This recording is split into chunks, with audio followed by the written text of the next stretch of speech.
On Friday, I was disappointed to see you tweeting about, you said the report exposes an imminent nuclear threat from Iran, which could justify a preemptive strike. What we saw on Thursday night from Israel was not a preemptive strike. It was a preventive strike, which is illegal under international law. It's what George Bush and the neocons claimed the Iraq war was against Saddam Hussein, which you and I opposed, rightly so.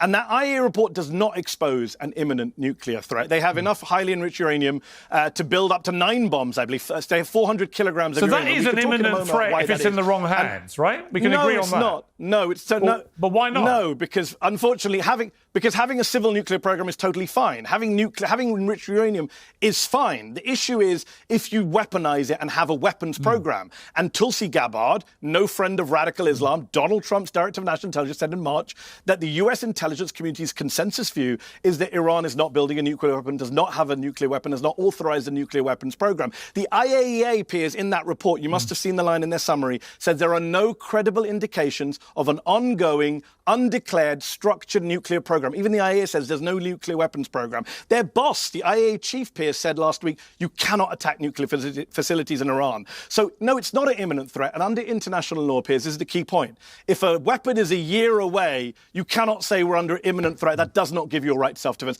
Otherwise, everyone in the world would go around just bombing people. Iran was not an imminent threat, and Israel attacked them illegally last week while there were nuclear negotiations going on, peers. One last point.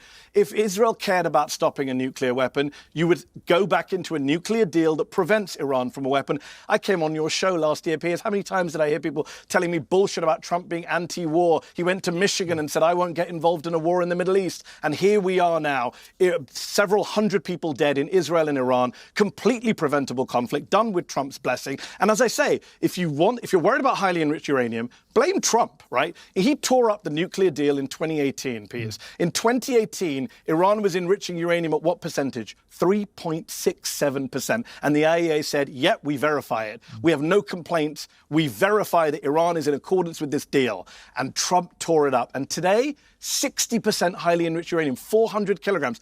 That's on Donald Trump. We had the JCPOA. Again, Ukraine gave up nukes, got invaded.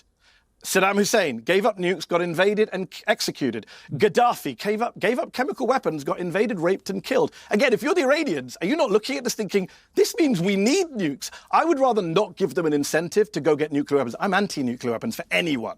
So I don't want Iran to have nukes. But the best way for Iran not to have nukes is not to attack them. That makes countries want to have nukes more. It's just rational to go, oh, the countries who have nukes like North Korea, they don't get invaded. So why give them an incentive to get more nukes? Why not actually have a weapons of mass destruction-free region? You know which country does have nukes in the Middle East? Israel, in violation of UN Security Council resolutions. You know which country doesn't allow IAEA inspectors into the country? Israel. You know which country hasn't signed the NPT, unlike Iran? Israel. We should talk about Israel's nuclear weapons, which actually incentivize others in the regions, not just Israel, Turkey, Saudi Arabia, to think about nuclear weapons of their own. I'd rather not have more nukes in the Middle East with anyone.